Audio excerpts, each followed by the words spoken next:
ក្មេងស្រីអាយុ16ឆ្នាំដែលបន្ទាប់ពីស្លាប់ត្រូវបានគេចោទថាយកសាកសពនាងទៅរៀបការតើអ្នកអាចស្រមៃបានទេថាក្មេងស្រីម្នាក់មានអាយុត្រឹមតែ16ឆ្នាំប៉ុន្តែបន្ទាប់ពីនាងស្លាប់ទៅហើយសាកសពរបស់នាងត្រូវបានគេយកទៅរៀបការជាមួយនឹងសាកសពដែលស្លាប់ដូចគ្នារឿងរ៉ាវដ៏គួរភ្ញាក់ផ្អើលនេះត្រូវបានរាយការណ៍នៅខេត្តសៀងដុងភាគខាងកើតនៃប្រទេសចិនហើយត្រូវបានផ្សព្វផ្សាយជាសាធារណៈនៅថ្ងៃទី29ខែវិច្ឆិកាឆ្នាំ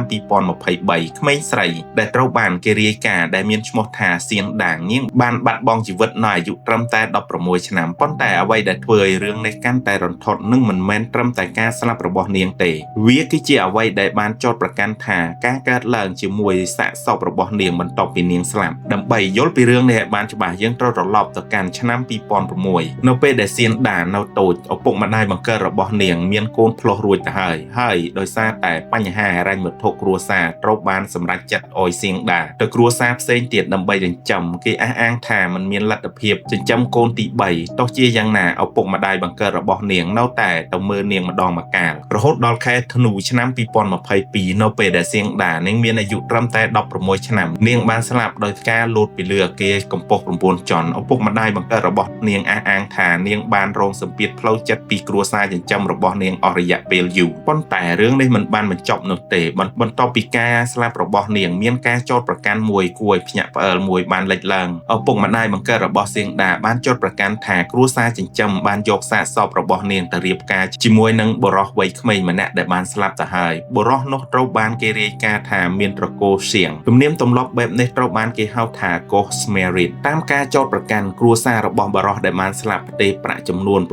66,000 យ៉នប្រហែលជា$9,300ទៅឲ្យគ្រួសារចិញ្ចឹមរបស់សៀវដាប៉ូលីសបានតាមដាននិងឃើញការផ្ទេរប្រាក់ចំនួននេះពិតមែនប៉ុន្តែរបាយការណ៍ពួកគេបាននិយាយថាมันមានមូលដ្ឋានគ្រប់គ្រាន់សម្រាប់ការចោទប្រកាន់បទព្រហ្មទណ្ឌនេះទេដូច្នេះការដែលសាកសពត្រូវបានយកទៅរៀបការនោះគួរតែសរសេរត្រូវបានចោទប្រកាន់មិនមែនជាការពិតដែលតុលាការបានកាត់ទោសរួចនោះទេការសម្រេចរបស់ប៉ូលីសបន្ទាប់ពីឪពុកម្ដាយបង្កើតរបស់សៀងដាទៅប្តឹងប៉ូលីសឲ្យស្នើសុំស៊ើបអង្កេតថាតើគ្រួសារចិញ្ចឹមរបស់នាងពិតជាបានយកសាកសពកូនស្រីទៅធ្វើជាកូនក្រមុំខ្មោចដែរឬទេរឿងនេះបានឈានទៅដល់ការស៊ើបអង្កេតរបស់ប៉ូលីសនៅស្រុកគួងធីទីក្រុងលាវឈីងនៅខេត្តសៀងដុងប៉ូលីសបានពិនិត្យមើលការផ្ទេរប្រាក់ចំនួន